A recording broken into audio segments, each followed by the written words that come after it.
நான் அந்த அடிமட்ட கஷ்டப்பட்டு வந்ததுனால எல்லாரும் யாரும் கஷ்டப்படக்கூடாது என்பதற்காக நான் என்னுடைய சொத்தை எல்லாம்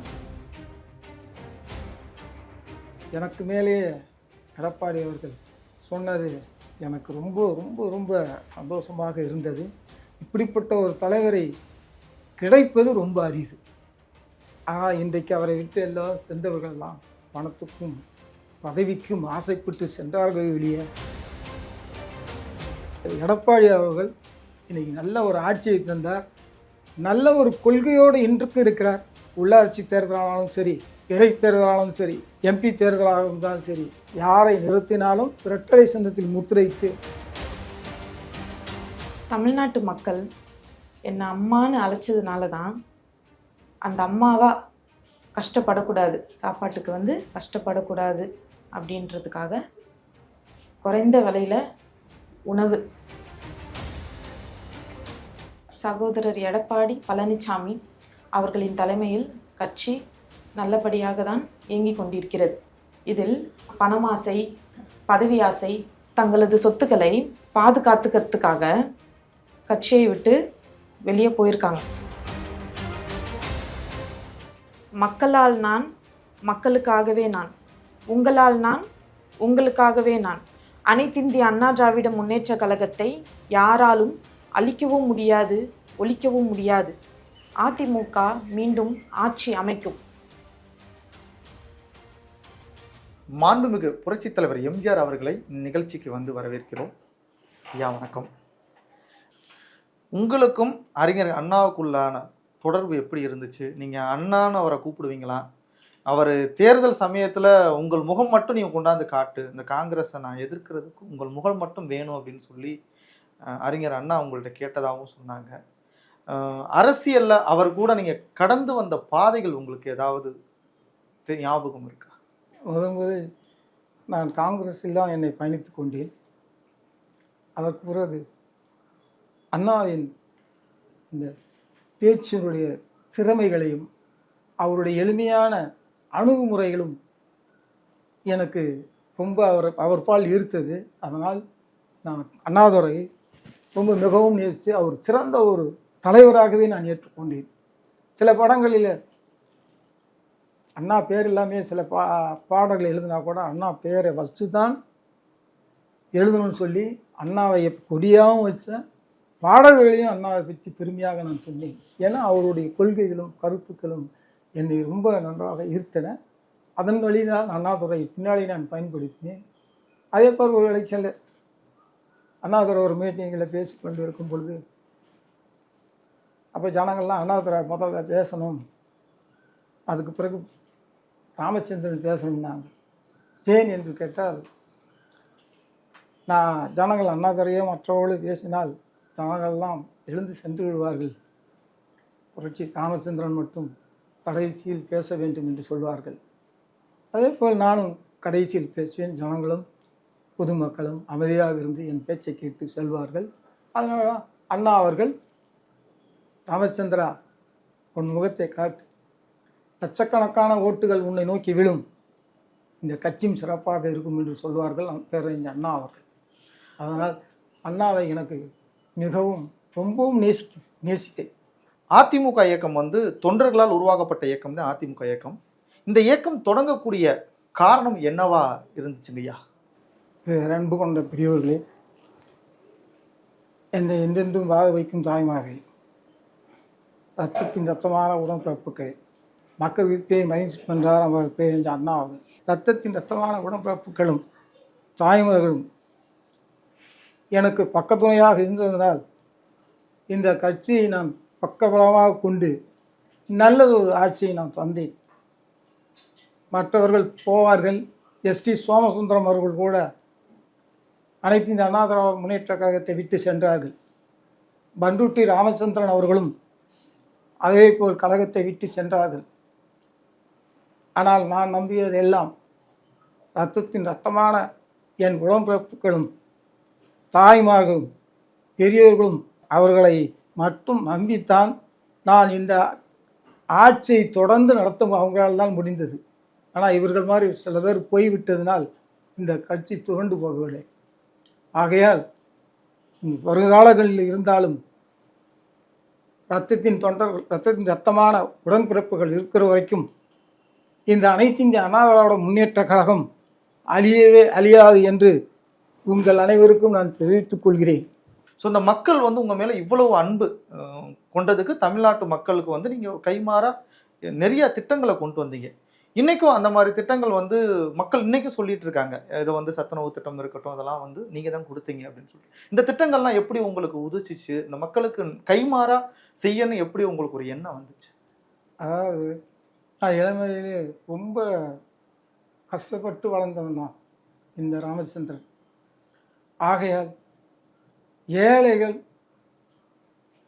கஷ்டப்படக்கூடாது என்பதற்காகவே நான் சத்துணவு திட்டத்தை ஒன்று ஆரம்பித்தேன். ஆனால் நான் சத்துணவு திட்டத்தை ஆரம்பிக்கும் பொழுது என் கூட இருக்கிற சக அமைச்சர்கள் எல்லாம் இந்த திட்டத்தை நீங்கள் சரிவர பண்ண முடியாது என்று தான் என்னிடம் கூறினார்கள். ஆனால் நான் ஒன்றே ஒன்று மட்டும் சொன்னேன். நான் பிச்சை எடுத்தாவது 100 கோடி ரூபாய் துண்டு விழும் என்றார்கள். நான் பிச்சை எடுத்தாவது இந்த சத்துணவு திட்டத்தை அறிமுகப்படுத்தி ஏழை குழந்தைகளுக்கு வாழ்வளிக்க வேண்டும் என்று என்னுடைய உள் மனம் சொன்னது. அதை நான் நிறைவேற்றி காட்டினேன். உங்கள் ராமாபுரம் வீட்டுக்கு வந்தால் எல்லாரும் எங்கெங்கேயோ இருந்தெல்லாம் வருவாங்க, ஆனால் வயிறார சாப்பிட்டு போவாங்க அப்படின்னு சொல்லி நாங்கள் கேள்விப்பட்டது உண்டு. அது எப்படி உங்களுக்கு தோணுச்சு? வந்து ஒருத்தவங்க ஒரு கஷ்டம்னு வர ஆளுக்கு ஃபஸ்ட்டு நீங்கள் வந்ததும் ஒரு உணவு அளிச்சுட்டு அதுக்கப்புறம் அவன் குறைகளை கேள்வி கேட்பீங்க. இது எப்படி உங்களுக்கு தோணுச்சு? நான் பசியோடு வாழ்ந்தது. பசி எனக்கு நன்றாக தெரியும்.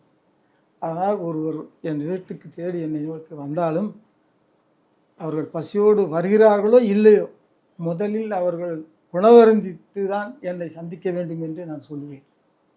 அதே போல்தான் சினிமா படவெடிப்புக்கும் நான் சென்றால் எனக்கு வருகிற உணவை எடுத்து என் கூட நடிக்கிற சகநடி நம்பியார், அசோகன், இவர்களுக்கு எல்லாமே என்னுடைய உணவைத்தான் தருவேன்.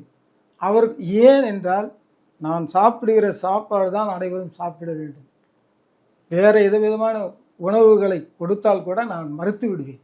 எனக்கு என்ன சாப்பாடு வருகிறதோ அந்த சாப்பாடை மட்டும்தான் நடிகர் அனைவருக்கும் கொடுக்க வேண்டும் என்று நான் கண்டிப்பாக சொல்லிவிடுவேன். அதே போல் நான் சில படங்கள் வந்து கருத்துக்கள் இன்றைக்கெல்லாம் எஸ்.சி. சோமசுந்தரமோ பண்ருட்டி ராமச்சந்திரன் போகும்பொழுது கூட நாங்கள் மனம் மறுக்கவில்லை. அப்போ நான் எங்கள் தங்கள் படத்தில் நடித்து கொண்டிருந்த பொழுது வாழை போல வெட்ட வெட்ட முளைத்து சங்கு போல சுட சுட வெளுத்து அப்படின்னு ஒரு வரி வரும். அதாவது வாழையை என்னதான் வெட்டினாலும் அது வளர்ந்துக்கிட்டே இருக்கும். அதே போல் தான் நான் அனைத்து இந்திய அண்ணா திராவிட முன்னேற்ற கழகம் சங்குவும் சுட சுட எடுக்கும்னு சொல்வார்கள். அதே மாதிரி தான் அனைத்து இந்திய அண்ணா திராவிட முன்னேற்ற கழகம். ஆனால் அதே மாதிரி சில பேர் திருடர்களுக்கு ஒரு பாட்டு ஒன்று, அதாவது குறுக்கு வழியில் சில பேர் பதவி ஆசையோடு போவாங்க. அதான் ஏற்கனவே என்னிடமிருந்து நிறைய பேர் சென்றார்கள். அவர்களுக்கு ஒரு மலைக்கல் என்ற படத்திலிருந்து ஒரு பாடலை ஒன்று எழுதியிருந்தார், பட்டுக்கோட்டை கல்யாணசுந்தரம். குறுக்கு வழியில் வாழ்வு தேடிடும் குருட்டு உலகமடா, இதை கொள்ளையடித்து வல்லமை காட்டும் புரட்டு உலகமடா, தம்பி தெரிந்து நடந்து கொள்ளடா, மனம் திருந்தி நடந்து கொள்ளடான்னு ஒரு பாட்டு ஒன்று வரும். இப்படி பல பாடல்களை நான் படங்களிலே இணைத்து என்னுடைய படங்களிலே நான் நடித்ததுனால், அதாவது நடித்தது மட்டும் இல்லை, என்னுடைய கொள்கையுமே அதுதான். மது அருந்தக்கூடாது, பீடி சிகரெட் அடிக்கக்கூடாது, இப்படி நல்ல பழக்க வழக்கங்களை ஒரு தாய் வந்து குழந்தைய வளர்க்குறாங்கன்னாக்கா அந்த குழந்தை நல்ல குழந்தையாக வளரணும். கெட்ட பழக்க வழக்கங்கள் இருக்கா மாதிரி தான் என்னுடைய படங்கள் இருக்கிற பாடல்கள் எல்லாம் கருத்துக்களை வச்சு தான் நான் சொன்னதுனால மக்களும் என்னை இந்த கருத்துக்களை நல்ல கருத்துக்களை ஒரு நடிகன் சொல்கிறான் என்றால் அந்த கருத்துக்களுக்கு ஏற்ற மாதிரி நானும் நடந்து கொண்டேன், நானும் செய்தேன். அதனால் எனக்கு கோடான கோடி தொண்டர்கள் என் அனைத்து இந்திய அண்ணா திராவிட முன்னேற்ற கழகத்தில் இணைந்து அந்த அனைத்து இந்திய அண்ணா திராவிட முன்னேற்ற கழகத்தை இன்றமும் வழிநடத்தி கொண்டிருக்கிறார்கள். அது எனக்கு ஒரு பெரிய ஒரு சந்தோஷமான ஒரு செய்தி. அதிமுக இயக்கம் நீங்கள் தலைமையேற்றதுக்கு அப்புறம் இந்த இயக்கம் எனக்கு பின்னாலும் இப்படித்தான் இயங்கணும் அப்படின்னு ஒரு கனவு உங்களுக்குள்ள இருந்திருக்கும். அந்த இயக்கம் எப்படி இருக்குன்னு நீங்கள் கனவு கண்டீங்க? அதுக்குத்தான் நான் என் கூட அழைத்த அம்மு, நான் அம்மு என்று தான் சொல்வேன். அவங்களை பலமுறை நான் சொன்னேன், உங்களுக்கு அரசியல் கண்டிப்பாக உண்டு, நீங்கள் எல்லாம் ஒரு முதலமைச்சர் ஆவீர் என்று அவர் கையை பிடிச்சி கூட ஒருவரை நான் ஜோசியம் ஓரளவுக்கு எனக்கு ஜோசியம் சொன்னேன்.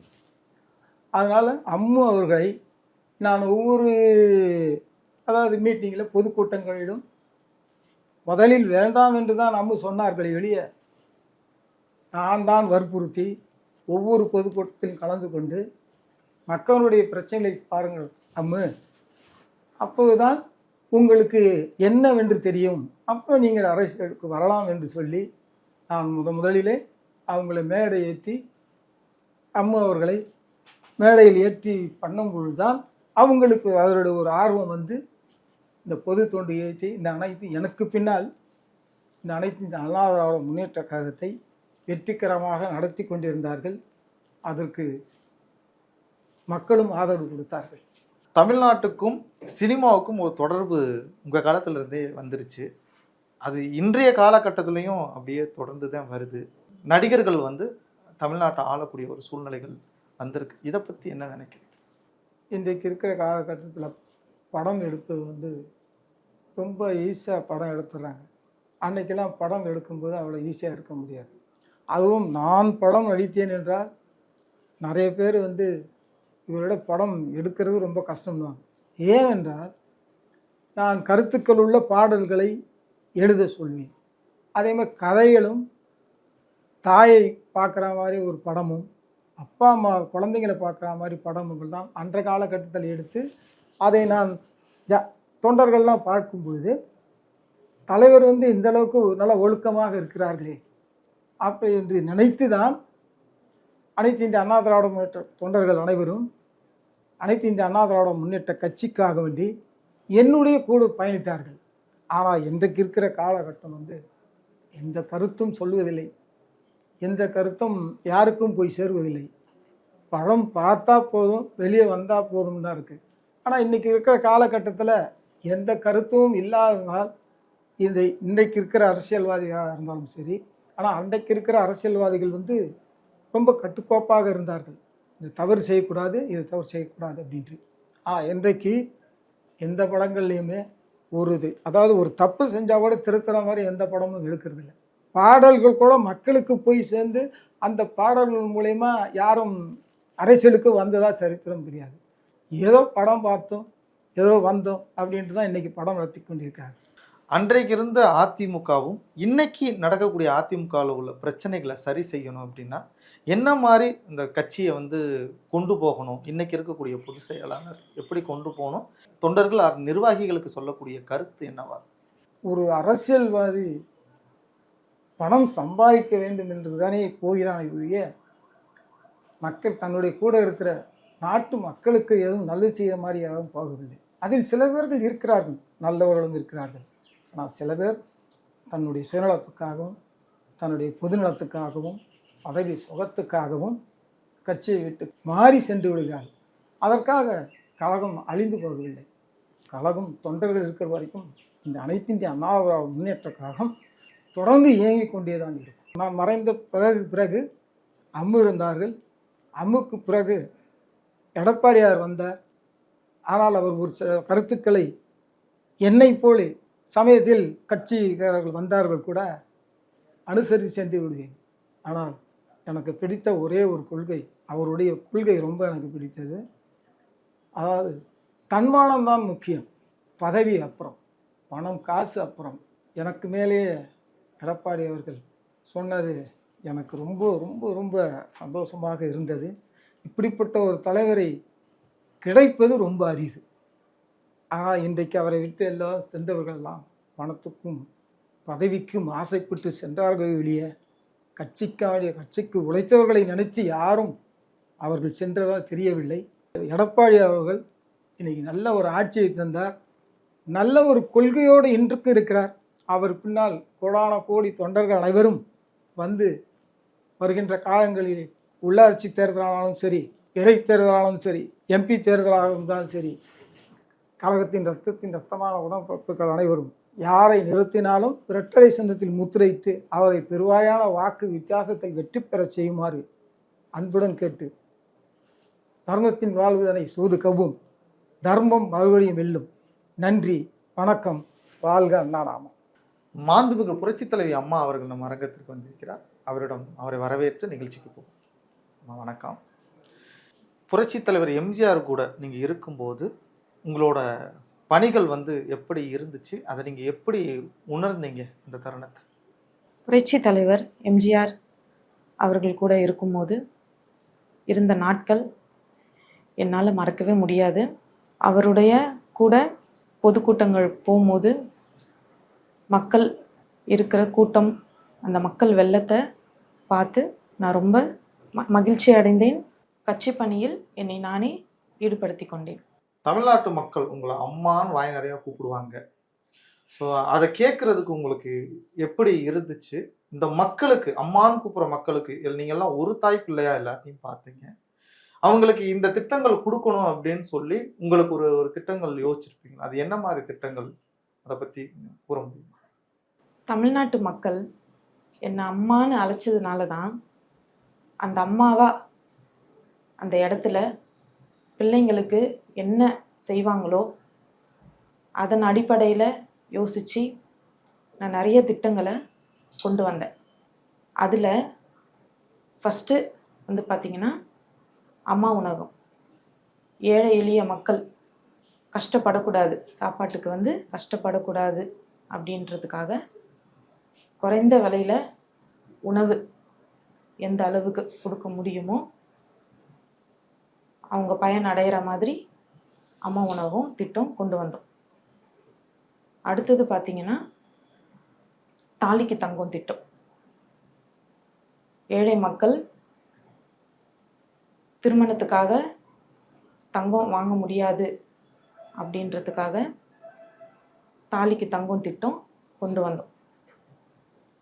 அதே மாதிரி ஏழை எளிய மக்கள் பிள்ளைங்க படிப்புக்காக அவங்களால அந்த மடிக்கணினி வாங்க முடியாது அப்படின்றதுக்காக அவங்க படிப்பை ஊக்குவிக்கிறதுக்காக இலவச மடிக்கணினி திட்டம் அது கொண்டு கொடுத்தோம்.